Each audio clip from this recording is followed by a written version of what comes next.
You think you know the story of Adam and Eve. You think it ends with a gate slammed shut, a flaming sword guarding Eden, and two figures walking into the unknown. But what if I told you that was only the opening act of a much greater war? A war so dangerous, so revealing, that for centuries they tried to erase it from history. For over 60 years, a book lay buried in an Egyptian tomb, hidden from the eyes of the world. Now it has been found, and its pages preserved by the ancient Ethiopian church tell a story that will challenge everything you thought you knew about the first man, the first woman, and the enemy who still hunts us today.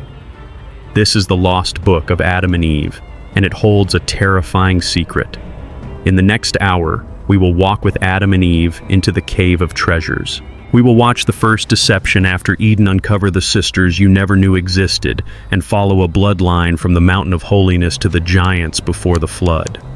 We will trace these secrets through Ethiopia's hidden manuscripts until they collide with the final pages of Revelation.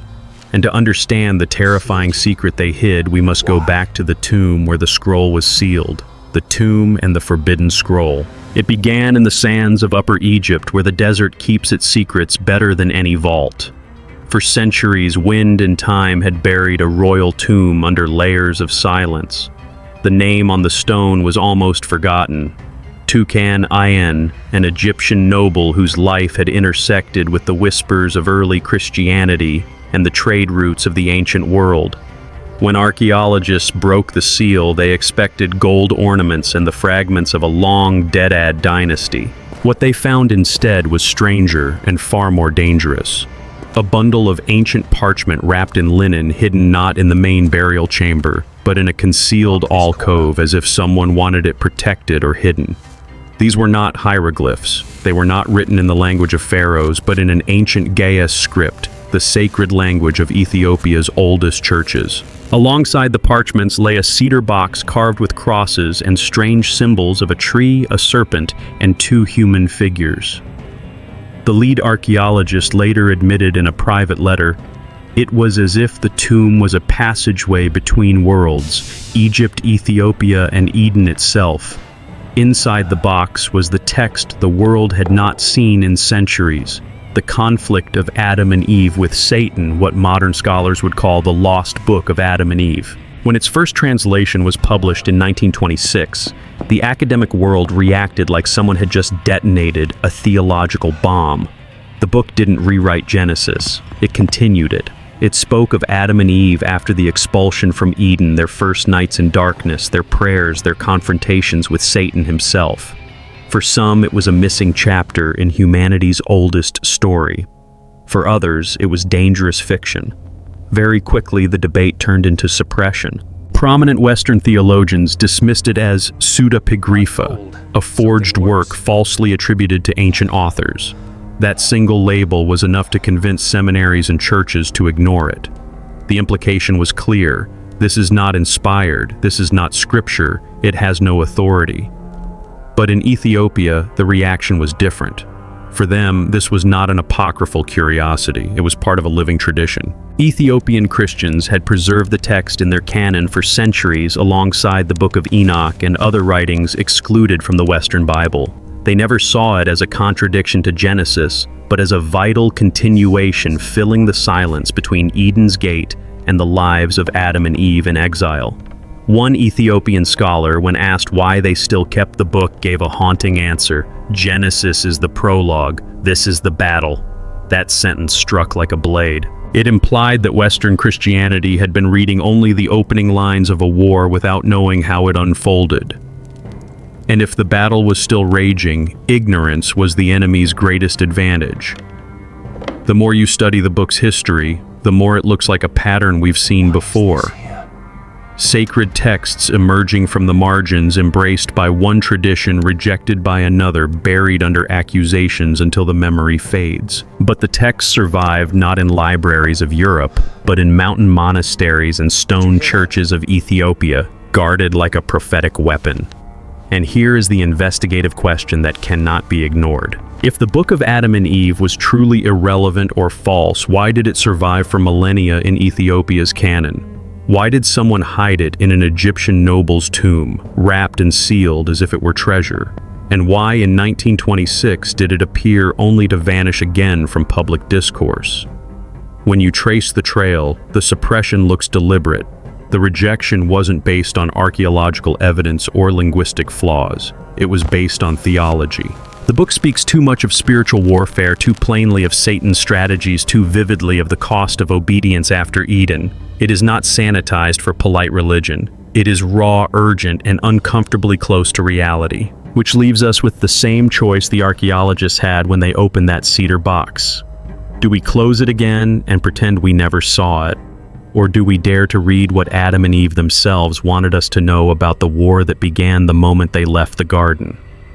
Because if Genesis is the prologue, then what's written in this book might just tell us how the war ends. And that takes us directly into the exile, into the cave of treasures where the first night outside Eden still echoes. Exiled into the cave of treasures. When the gates of Eden shut behind them, the air changed. Gone was the fragrance of the garden, the warmth of unbroken fellowship. The earth beneath their feet was dry, cracked, and sharp. The light seemed thinner, as if the sun itself grieved. Adam and Eve were no longer clothed in glory, only in the rough garments God had sewn for them, coverings of mercy in a world that would now wound them. The book of Adam and Eve describes their first journey stumbling across a barren plain until they reached the mouth of a cave. It was no palace, no sanctuary, yet this would be their dwelling. The Ethiopian tradition calls it the Cave of Treasures. The name sounds almost deceptive. There were no jewels, no gold. The treasure was something far more dangerous to keep the memory of God's presence and the promise that one day redemption would come. Inside, the air was cold and damp. Shadows clung to the walls. Adam and Eve had never known darkness before. In Eden, day and night were filled with God's light. Now the blackness pressed against them an almost physical force. Here in this hollow of the earth, they were to begin their training not for comfort, but for war. The text says Adam fell on the floor of the cave and wept until his voice failed. Eve wept beside him, both of them overwhelmed by the crushing weight of separation. And it was here in this moment of deepest weakness that the enemy struck. Satan had not been idle since the expulsion. The book says he approached the cave not in rage, but with a calculated malice, carrying with him the one weapon he knew could undo them: despair. In the silence of the night, Adam heard a sound that was neither wind nor beast. A low, guttural wail rose into a howl so piercing it felt as though the walls of the cave would split. This was not the roar of a predator. It was the voice of hatred itself. The text describes it as a cry that entered into their bones as if to shatter the courage God had left in them. Eve clung to Adam, trembling. Adam pressed his hands to his ears, but the sound was inside him. And then came the words, mocking, twisting, aimed to poison hope. "Look at you now," the voice taunted. "From glory to dust, from the throne to the pit, you will never see the garden again. The one who made you has abandoned you." But in that cave, something happened the enemy did not expect. Adam, through the tears, began to pray. Not the easy prayers of Eden, but the desperate cry of a soul in exile. "O Lord, do not forsake the work of your hands." Eve's voice joined his, and the darkness seemed to recoil. The cave of treasures became in that moment more than a shelter. It became the first altar outside Eden, the first battleground where prayer was not a ritual but a weapon. Here they began to learn what all exiles must learn: that the absence of God's visible presence does not mean the absence of God. Ethiopian tradition holds that in this cave, Adam kept certain sacred things given by God before the expulsion, symbols of a covenant yet to be fulfilled. It was a place of both grief and preparation, a holding ground for the promise that a son would come to crush the serpent's head. And maybe that's why Satan's scream still matters. It was not just an outburst. It was an admission. The enemy knew that even outside Eden, the war was not over. The cave of treasures would forge warriors out of the broken.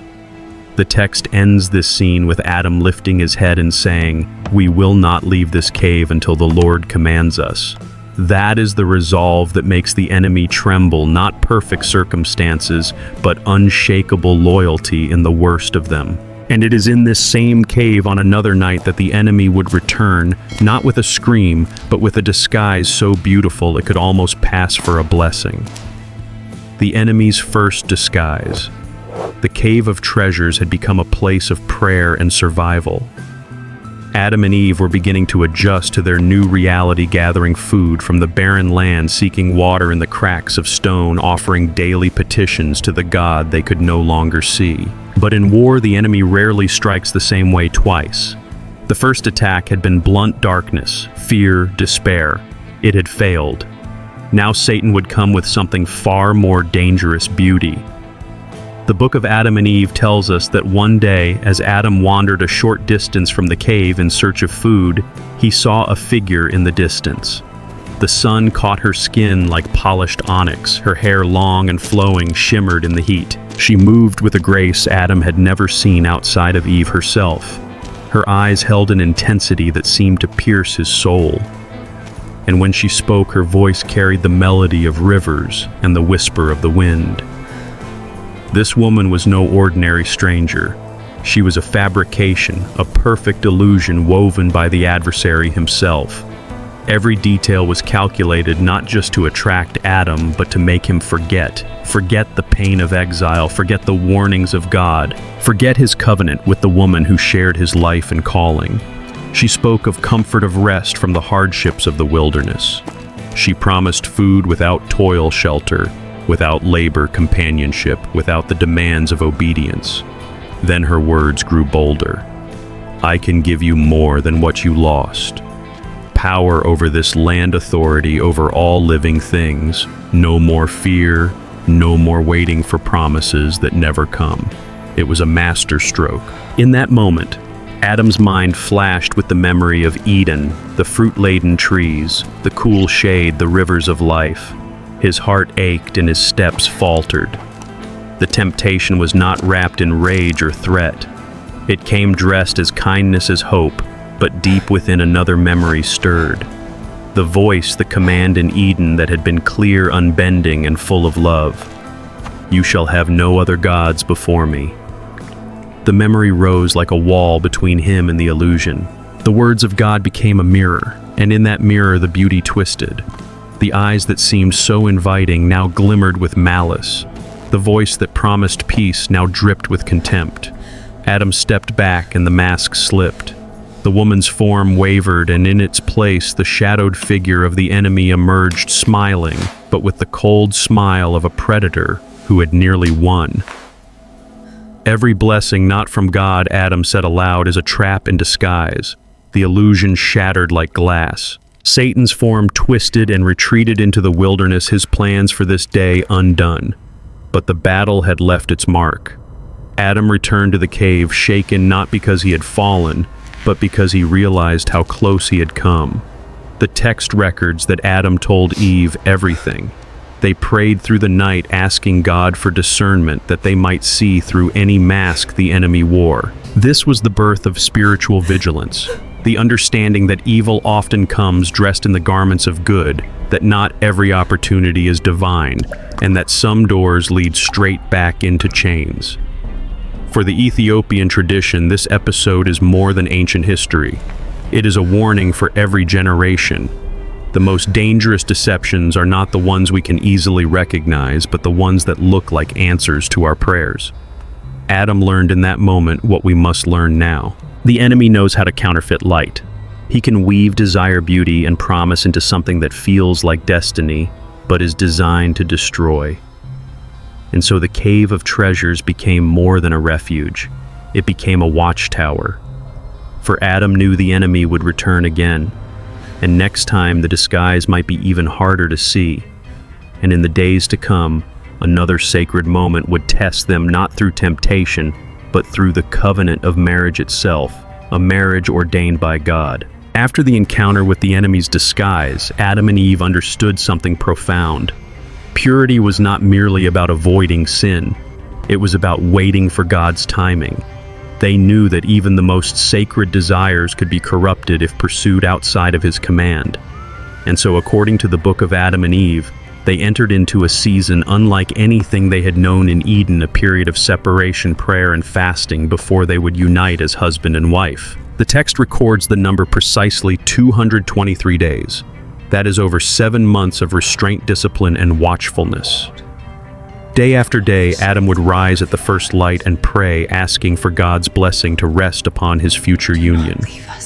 Eve, too, would keep her vigil, her prayers echoing against the walls of the cave of treasures. They would meet, speak briefly, share food gathered from the wilderness, and then retreat again to their separate places of prayer. This was not simply a test of self-control. It was a declaration that their covenant would not be founded on impulse, but on divine appointment. In Eden, marriage had been a gift given instantly. In exile, it had to be contended for, purified and prepared like an offering. At last the day came when God spoke, confirming the time was right. Adam and Eve emerged from their season of preparation into the wilderness sun. The book describes the ceremony with symbolic precision. God himself brought forth 3 gifts: gold, myrrh, and frankincense. Gold, the emblem of kingship, foreshadowed the reign of the Messiah who would come through their distant line. Myrrh, used for anointing and burial, foretold the suffering and sacrifice that would one day bring redemption. Frankincense, the fragrance of worship, pointed to restored communion between God and his people. These were not random offerings, they were prophetic signposts. Centuries later, wise men from the East would bring the same 3 gifts to the newborn Christ, sealing the connection between the first covenant of marriage and the ultimate covenant of salvation. But even this holy moment was not free from attack. The enemy, having failed with despair and failed with beauty, now sought to corrupt something sacred from within. The book says, Satan watched their union from a distance, whispering schemes into the air. Turn their covenant into a chain. Turn their love into hunger. Let them mistake desire for devotion. The implication is chilling. Marriage was not just a gift. It was the first battlefield of humanity. If the enemy could twist the purpose of this union, he could poison the foundation of family legacy and the future generations that God intended to raise in righteousness. Adam and Eve, however, had been forged in hardship. They guarded their vows as one guards a city under siege. They did not let physical desire overtake spiritual purpose. They built their life together not on fleeting passion, but on shared obedience. This is why Ethiopian tradition elevates their union as more than historical. It is prophetic. It tells us that every true covenant will be contested. Every God-ordained union will face storms designed to shift its center from God's will to human craving. And the moment a covenant center shifts, the enemy gains ground. For Adam and Eve, the marriage covenant was not the end of temptation. It was the beginning of a deeper form of warfare. 2 lives bound together under God became a threat to the kingdom of darkness, and that threat would be met with new forms of assault in the years to come. But for now, their covenant stood. In the cave of treasures, they learned to love as warriors, not just as companions. And from that love, children would be born, children whose stories would both carry promise and open the door to the first bloodshed in human history: Seth and the Mountain of Holiness. After Abel's death and Cain's exile, a deep shadow hung over Adam and Eve's household. But into that sorrow, God gave another son, Seth, whose name means appointed. Eve herself said, God has appointed me another seed instead of Abel, whom Cain slew. The book of Adam and Eve, alongside Ethiopian tradition, records that Seth was unlike his brothers. His countenance bore a quiet strength, and his heart leaned toward God from his earliest days. Adam, recognizing the calling on his son's life, set him apart. He was to be the keeper of the covenant, the guardian of the promise, the one who would preserve the line through which redemption would come. Under Adam's guidance, Seth and his descendants withdrew from the lowlands and ascended to the high places, a region later known as Mount Hermon.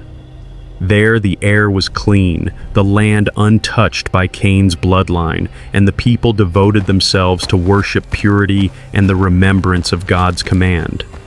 From the heights they could look down and see the fertile plains below, where Cain's descendants built cities, forged tools, and began to shape a culture apart from God. For generations, the sons of Seth remained on the mountain. They sang songs to the Creator, kept the sacred stories, and guarded themselves from the corruption below. The mountain became known as the Mountain of Holiness, a place set apart. But holiness is not preserved by location alone. It must be preserved in the heart. The Book of Adam and Eve warns that over time the people on the mountain began to hear faint echoes from the valley music, unlike the worship they knew. At first it was curiosity. Then came the rumors of festivals, of dancing, of colors and sounds they had never seen. The descendants of Cain had mastered the craft of celebration, flutes and drums. Ornaments of gold and silver garments dyed in brilliant colors. One by one, the young men of Seth's line began to descend, telling themselves they would only look, only listen. But beauty can be as dangerous as the serpent's tongue. In the valley, they saw the daughters of Cain, women of striking form and bold presence. Their laughter was intoxicating, their movements like spells. The sons of Seth did not return alone. They took wives from among them, crossing the line God had drawn between the holy and the profane. These unions were not merely cultural exchanges, they were spiritual fusions. The scriptures in the book of Enoch speak of this time as the doorway through which corruption flooded the earth. The offspring of these marriages became known as the Nephilim, giants of great strength, fierce in war, but violent and morally corrupt. They filled the land with bloodshed, arrogance, and rebellion against God. What began as a few steps down the mountain turned into a mass exodus. The mountain songs grew silent, its altars abandoned. Those who remained found themselves outnumbered and tempted. Slowly, the mountain of holiness became a memory rather than a dwelling place. It is here the prophetic lesson cuts deep. Holiness compromised, destruction inevitable. The sons of Seth did not fall in a single moment. It was the slow erosion of separation, the belief that they could mix devotion with disobedience and escape the consequences. The compromise did not only invite corruption, it invited exile of the heart. The altars on Hermon grew quiet. The songs of the high places were drowned by the drums of the lands. Names blurred, callings dimmed, and identity bled into the valley. When holiness is traded for applause, a people forgets who they are. And when a people forget who they are, someone else will name them. That is how exile begins. Not first with chains on the wrists, but with amnesia in the soul. The question is no longer how tall are the giants, but who are we now? And that is where our investigation turns next, into the long shadow of exile that reaches from the children of Eden into every age that followed. From Eden's children to the world's exiles. By the time the sons of Seth descended from the mountain of holiness, something irreversible had begun. The children of Eden were no longer marked solely by their Creator's image. They were shaped by the culture of rebellion. The bloodline that was meant to preserve the covenant had mixed with the line that rejected it. And with this blending came not only moral decay, but a slow eraser of identity. The book of Adam and Eve tells us that Adam's descendants once carried a clear memory of who they were, the chosen seed appointed to guard the promise of restoration. But when they left their place of separation, they lost more than their physical home. They lost their spiritual compass. They became wanderers, not only across the land, but within their own souls. Here the Ethiopian tradition draws a sobering parallel, a parallel that echoes in the modern world. Just as the children of Eden drifted from their mountain, many peoples in history have been torn from their homeland, stripped of their language, culture, and history, until they no longer recognize themselves. Among these, the experience of the African diaspora is perhaps one of the most striking. Taken from their lands, scattered across nations, forced into systems designed to erase their heritage. This was not merely the theft of labor or freedom, it was the theft of identity. The songs, the stories, the names, and the lineages were deliberately severed, leaving only fragments. Generations grew up knowing they belonged to something greater, but unable to name it. In prophetic language, this is what exile truly means. Exile is not only about distance from a homeland, it is about disconnection from origin and purpose. When you no longer remember who you are, the enemy doesn't need to chain your body. Your mind and spirit are already bound. This is why the ancient Ethiopian manuscripts speak so urgently about Adam's children in exile. They describe them as living in a dark cave, not of stone, but of the mind, a prison of forgetfulness. This modern cave can be seen anywhere that a people have been taught to despise their own reflection, to doubt their worth, and to surrender their divine inheritance in exchange for the comfort of survival. It is here we encounter the wave peak truth. The greatest theft is the theft of identity. When identity is stolen, generations can live as captives without realizing they are in chains. They may work, build, and achieve, yet remain far from the destiny for which they were created. But the Ethiopian tradition does not leave the story in despair. It insists that recovery is possible, but it requires a return not merely to a geographical place, but to the knowledge of origin. For the children of Eden, the path back was to remember the covenant and the God who gave it. For those in any age, the path is the same: to reject the lies about who they are and reclaim the truth of who God says they are. Adam's exile was physical. His descendants' exile became cultural and spiritual. Today's exile, whether of a people group or an individual, is often internal, hidden behind the appearance of freedom. Yet the same God who called Seth to the mountain calls his people now to rise from the valleys of compromise and remember. Because the enemy's oldest strategy has never changed. If he cannot destroy you, he will try to make you forget who you are. And when you forget, you surrender your authority without a fight. But the story is not over. Even in exile, God preserves a remnant, a people who remember, a people who guard the truth, a people who will rise when the appointed time comes. And in the mountains of Ethiopia, a book still waits, a book older than kings and empires. One that speaks not only of Adam's exile, but of the watchers who came down, the giants they produced, and the judgment that would shake the whole earth. That book is the Book of Enoch, the Book of Enoch and the Watchers. High in the mountains of Ethiopia, hidden in monasteries carved from living rock, lies a book the Western world only knows in fragments. It is the Book of Enoch, preserved in its entirety in the ancient Ge'ez language, while the rest of the world clings to scattered pages and passing references. Genesis 5 gives us only a passing glimpse. Enoch walked with God, and he was not, for God took him. But the Ethiopian manuscripts open the door to the life behind that mystery. A life that would put Enoch at the center of one of the most shocking and dangerous episodes in human history. The book begins with a warning. Words written not for Enoch's generation alone, but for a distant generation living in an age of great deception.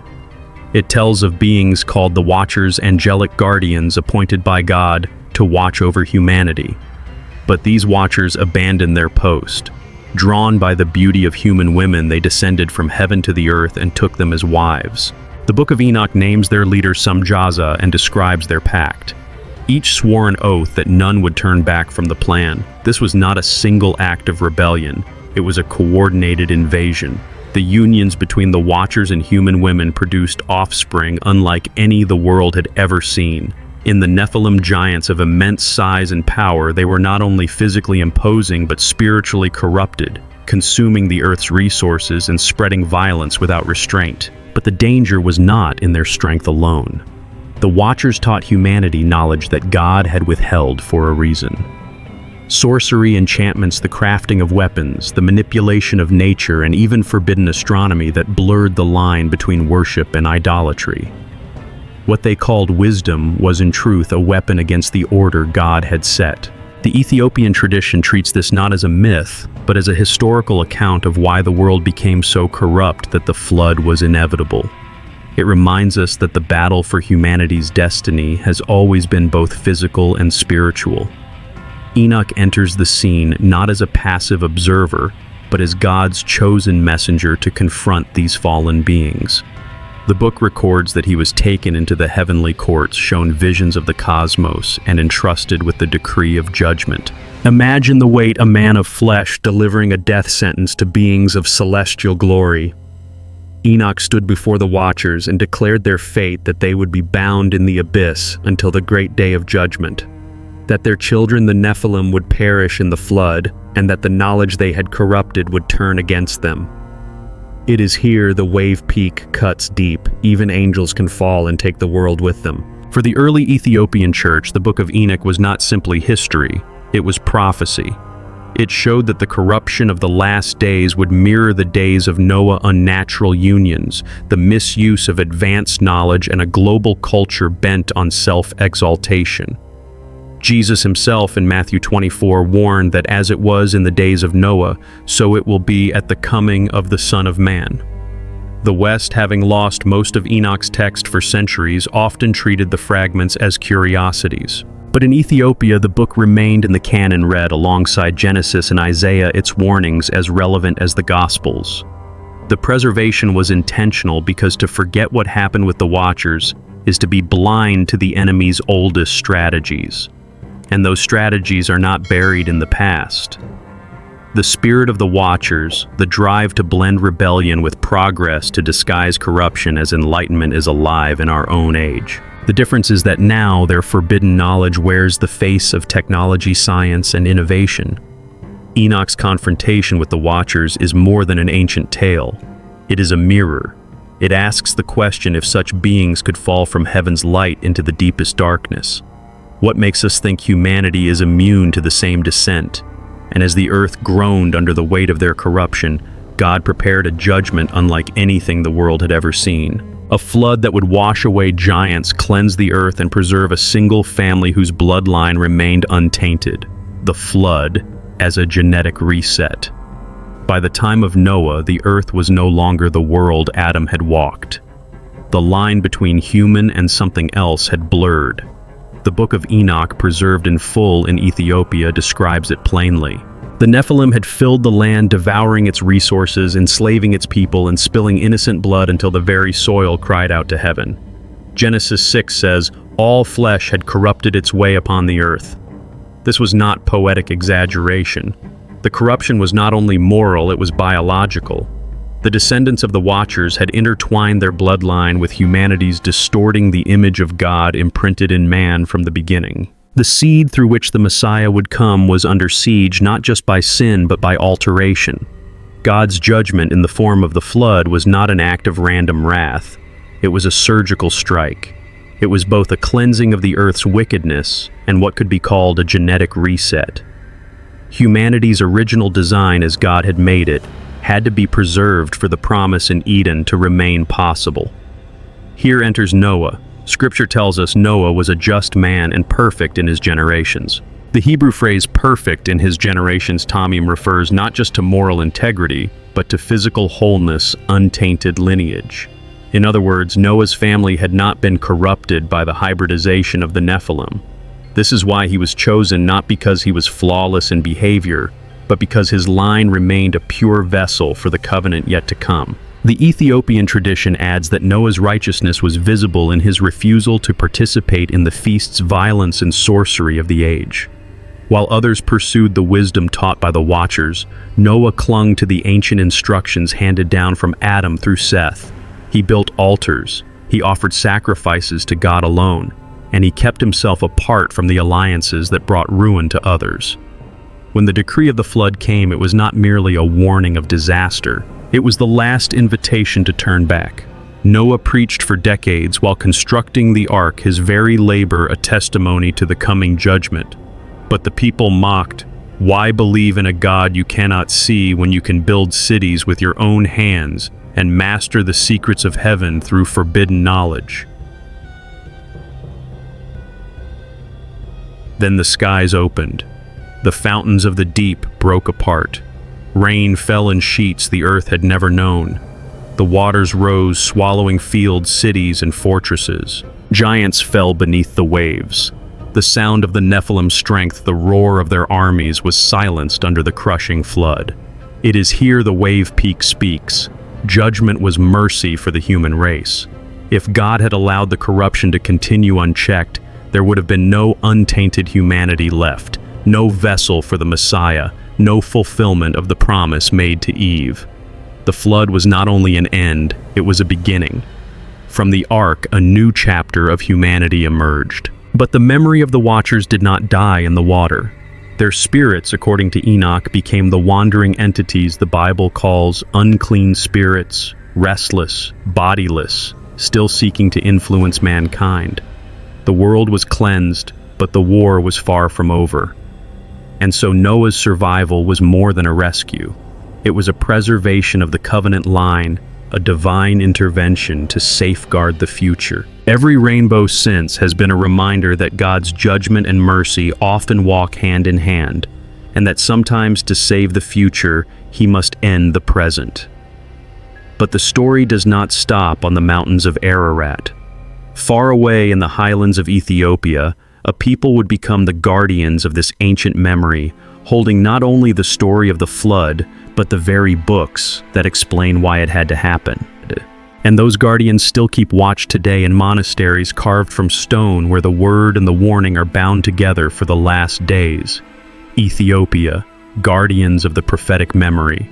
Long after the waters of the flood receded, after Noah's sons spread across the continents and nations rose and fell, there remained a thread of preservation, an unbroken line of guardianship that would find its home in the highlands of Ethiopia.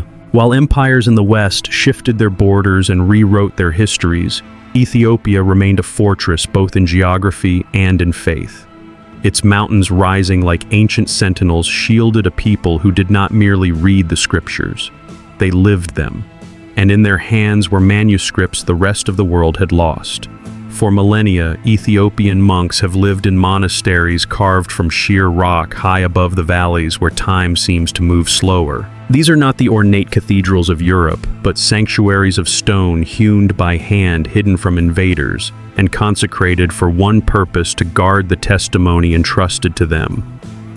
Among their treasures are two works. The Western canon abandoned the Book of Enoch and the Book of Adam and Eve. To the Ethiopian church, these are not curiosities or secondary writings. They are integral parts of the sacred record. Where the West saw them as dangerous or unnecessary, Ethiopia saw them as vital warnings for the generations living in the shadow of the last days. The monks do not preserve these texts out of mere tradition. They believe them to be prophetic in nature, blueprints for recognizing the spiritual patterns that repeat in human history. The rebellion of the Watchers, the corruption before the flood, the exile of Adam and Eve. These are not stories locked in the ancient past. They are templates of how the enemy works, how humanity falls, and how God intervenes. For centuries, foreign powers tried to take these manuscripts. Some came with armies, others with gold, others under the guise of scholarship. But the guardians were not easily deceived. Manuscripts were hidden in underground chambers, sealed in stone libraries where only the trusted could enter. In some cases, the monks memorized entire books, so that even if the parchment was destroyed, the word would not perish. It is here the wave peak speaks. When the West forgot, Ethiopia remembered. While Western Christianity gradually lost the context of Genesis, stripping away the layers that explain the war after Eden, Ethiopia kept the full narrative alive. When the West debated whether Enoch was allegory or myth, Ethiopia kept reading it as prophecy. And when the story of Adam and Eve ended at Eden's gate in Western pulpits, Ethiopian believers continued the journey into the cave of treasures, learning how to fight the same enemy. This is why Ethiopia has often been targeted not only politically, but spiritually. If you can silence the guardians, you can cut off access to the very warnings that could awaken the world. But to this day, the ancient church stands its priests in white robes, chanting the same words sung for centuries, holding manuscripts that smell of myrrh and thyme. Prophetically, the preservation of these books in Ethiopia carries a message for the modern believer. Truth may be suppressed, but God always raises up a remnant to keep it alive. The question is never whether the truth exists. It is whether we will seek it. And as the shadows of our own age grow darker with the return of forbidden knowledge, the rise of global systems of control, and the erosion of spiritual identity, these Ethiopian manuscripts read less like history and more like headlines. They are not simply relics. They are roadmaps pointing from the first war in Eden to the final battle in Revelation. From their mountain sanctuaries, the guardians still whisper the same warning. The patterns are returning. The days of Noah are not behind us. They are before us. And in that return lies the next great test of humanity, which is why the spirit of the Watchers has found new forms in our own time. The modern Watchers and the new forbidden knowledge. For centuries, the Book of Enoch lay in Ethiopia's monasteries as both a record and a warning. a reminder of what happens when heavenly knowledge is twisted into weapons. The Watchers descended with secrets not meant for human hands, and the world before the flood collapsed under the weight of that corruption. But if you think their story ended in the deep prison described in Enoch, look again. The spirit of the Watchers, the same rebellion, the same seduction of forbidden knowledge still lives. Only now it wears a different face. In our age, the tools have changed, but the pattern has not. Where the Watchers taught the ancient world metalwork, sorcery, and genetic corruption, our generation is unlocking technologies that carry the same potential for destruction. We call it progress, but in prophetic language, it is the return of an old playbook. Artificial intelligence now learns faster than any human mind, absorbing the sum of human knowledge and then creating knowledge of its own. Genomic editing promises to perfect human DNA-altering traits, removing diseases but also opening the door to altering what it means to be human. Biological weapons designed in hidden labs have the power to end millions of lives without firing a single shot. Individually, each of these could be a tool for good.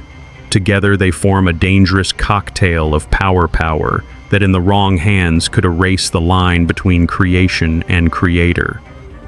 The Book of Enoch describes the Watchers' gifts to humanity as knowledge that led astray. It was not the information itself that was evil, but its use outside of God's boundaries. The same is true now. AI could feed the hungry or enslave thought itself. Genetic engineering could heal or build something no longer fully human. Advanced weaponry could protect or annihilate with the push of a button. This is why the Ethiopian church reads Enoch not as a relic of ancient myth, but as a prophetic lens for the present. The parallels are too sharp to ignore. The ancient Watchers crossed a divine boundary. Today, our scientists and innovators stand on the edge of similar lines. And the question is not, can we cross them, but should we? The rebellion of the Watchers was not just about knowledge, it was about authority. They did not want to serve under God's order. They wanted to set their own. This is the same spirit that drives much of our technological ambition today. The belief that we can become the architects of our own evolution, that we can transcend our humanity without the God who gave it. Here the wave peak strikes. The ancient rebellion is now in silicon and steel.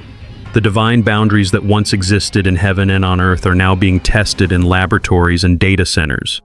And just like before, the world applauds, unaware that the same pattern of corruption is repeating. Prophetically, this is the danger. The return of forbidden knowledge in our generation will not look like angels descending.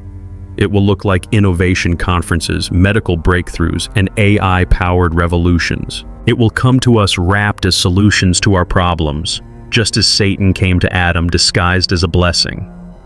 The West may have forgotten Enoch's warnings, but the patterns are playing out exactly as he described. The temptation is not only to use this knowledge, but to worship it, to treat technology as our savior, our healer, our God.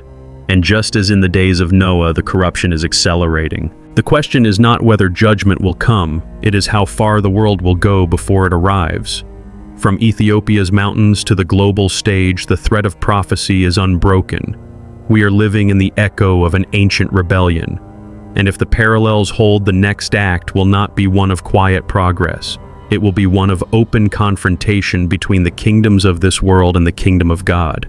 And that confrontation is already foreshadowed in the last book of the Bible. Revelation's Black Messiah and the Fall of Babylon, the final book of the Bible. Revelation pulls back the curtain on the climax of the story that began in Eden. It is not merely a series of visions. It is the final act of a war that has spanned all of human history. And in its opening chapter, John gives us a description of the risen Christ unlike any portrait hanging in Western churches. His head and hair were white like wool, as white as snow, and his eyes were like a flame of fire. His feet were like fine brass, as if refined in a furnace, and his voice as the sound of many waters. Revelation 1:14-15. The Ethiopian tradition has long held this description, literally treating the wool-like hair and the burnished brass skin as real physical characteristics. In doing so, they preserved an image of the Messiah that defied the sanitized, Europeanized depictions that later dominated art. This was not the pale, fragile Christ of medieval paintings, but a figure rooted in the earth, radiant in glory and unmistakably fierce. This Christ stands in contrast to the world system described in Revelation as Babylon. Babylon is more than an ancient city. It is a symbol of the global network of oppression, greed, and idolatry that spans from Nimrod's tower to the present age. It is a system that seduces nations with wealth, enslaves souls through desire, and persecutes the righteous who refuse its mark. Revelation portrays Babylon as a merchant queen intoxicated with her own power, clothed in luxury, and drunk on the blood of the saints. And just as the Watchers built cities of rebellion before the flood, so Babylon builds an empire that unites politics, economics, and religion into a counterfeit kingdom. But God's people are not abandoned in this system. John is shown a vision of 144,000 sealed servants of God, 12,000 from each tribe of Israel. Who are they? Western interpretations often treat them as symbolic. Yet Ethiopian and certain Hebraic traditions suggest they may be literal descendants of the tribes scattered and hidden among the nations, their identity lost through exile just as the children of Eden's covenant lost theirs. These could include communities long disconnected from their heritage, yet marked in heaven for this appointed time. The sealing of the 144,000 is a sign that God's covenant people will stand in the midst of the storm. It is both a promise of protection and a summons to faithfulness when the world system demands compromise. Then comes the battle that all prophecy has been building toward Armageddon. Here, the Black Messiah of Revelation does not come as the suffering servant of the Gospels, but as the conquering king. His robe is dipped in blood, not his own this time, but as a sign of victory over his enemies. On his head are many crowns, and on his thigh is written King of Kings and Lord of Lords. The armies of heaven follow him, clothed in white, riding on horses. The beast and the kings of the earth gather to make war, but they fall in a moment, defeated not by nuclear power or human armies, but by the word that proceeds from his mouth. Babylon collapses in a single hour. Her merchants wailing her music silenced, her lights extinguished. Here is the wave peak that ties the entire story together. From Adam's exile to Christ's kingdom, the war ends. The curse that began in the garden is finally broken. The deceiver who tempted Eve, who corrupted the Watchers, who seduced nations into Babylon's web, is bound and cast into the lake of fire. A new heaven and a new earth appear. The tree of life, once barred by flaming swords, now stands in the center of the city, its leaves for the healing of the nations. There is no temple for God, and the Lamb are its light. The exile is over, the inheritance is restored. But one final call remains to choose now which kingdom we belong to before the king returns to claim what is his. Final call. Return to the inheritance. From the moment Adam and Eve stepped out of Eden's gate, the world has been living in exile. The journey we've traced from the cave of treasures to the days of Enoch and the Watchers, through the cleansing of the flood into Ethiopia's mountains, and finally to the visions of Revelation, has been one unbroken story. It is the history of a family line meant to preserve a covenant. The story of how that covenant was attacked, nearly erased, yet guarded by a faithful remnant until the appointed time. Eden was where we lost our inheritance. Enoch stood against those who tried to corrupt it. The flood preserved it. Ethiopia guarded its records. Revelation promises its restoration. The thread runs straight through history. But here is the sobering truth. Threads can be cut, and inheritance can be forgotten. The message for us today is not simply to admire the story from a distance. It is to recognize that we are living in its final chapters. The patterns we've seen in ancient times, the lure of forbidden knowledge, the theft of identity, the seduction of false blessing, are not distant history. They are here dressed in modern clothes, speaking our language, promising the same things the serpent promised in the beginning. You can be like God. To the older generation listening, perhaps you have seen these patterns play out over decades. You've watched the world change at a pace unthinkable in your youth. Traditions have been eroded. Truth has been redefined.